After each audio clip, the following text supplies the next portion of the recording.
अगर आप भी सेल को एक ही स्टेप में लाना चाह रहे हैं तो यकीनन आपके बिजनेस में सेल नहीं आ रही होगी।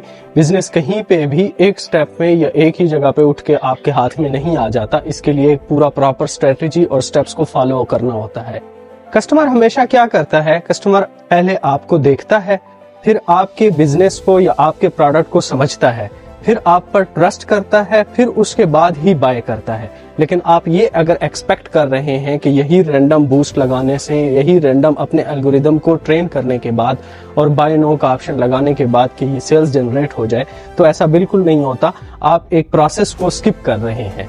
अच्छा, हम बात कर रहे थे कि बिजनेस में सेल हमेशा एक प्रोसेस से आती है। तो अगर हम उस प्रोसेस की बात करें तो ये हमेशा 4 स्टेप्स के वो फॉलो करेगा।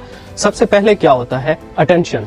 आप ऐसा कंटेंट बनाएं जिससे आपके प्रोडक्ट को या आपके जो बिजनेस है उसकी अटेंशन ग्रैब हो कस्टमर की। दूसरी चीज है अंडरस्टैंडिंग, यानी कि आप ऐसा ही कंटेंट बनाएं जिससे आपका कस्टमर आपके प्रोडक्ट को समझ पाए। और तीसरी चीज फिर आती है ट्रस्ट में, यानी कि आपके बिजनेस में कस्टमर जो है आप पर ट्रस्ट करना शुरू कर दे इन 2 स्टेप्स को फॉलो करते हुए। और आखिर पर कन्वर्जन होती है, कस्टमर उस प्रोसेस स्टेप पे आ जाता है कि वो फौरन ट्रस्ट के बाद आपसे बाय करता है हमेशा। अच्छा, अगर इनमें से कोई भी एक स्टेप मिसिंग है तो आपकी सेल जनरेट नहीं होगी। ज्यादातर क्या होता है, पाकिस्तान में 90% बिजनेस स्टेप 1 से उठकर स्टेप 4 पर आते हैं। शुरू में सेल आती है या थोड़ी बहुत आती है और फिर वहीं पे ठप हो जाता है, डिमोटिवेट होकर फिर खत्म हो जाता है। तो हमेशा अगर आप चाहते हैं कि अपने बिजनेस को ग्रो करना है, सेल्स लानी है, अच्छे तरीके से काम करना है, तो इन स्ट्रेटजीज को प्रॉपरली फॉलो करें। अगर फिर भी कहीं मसला है तो आप हमसे राब्ता करें, हम आपको पूरी प्रॉपरली स्ट्रेटजी बना के दे देंगे। बहुत शुक्रिया।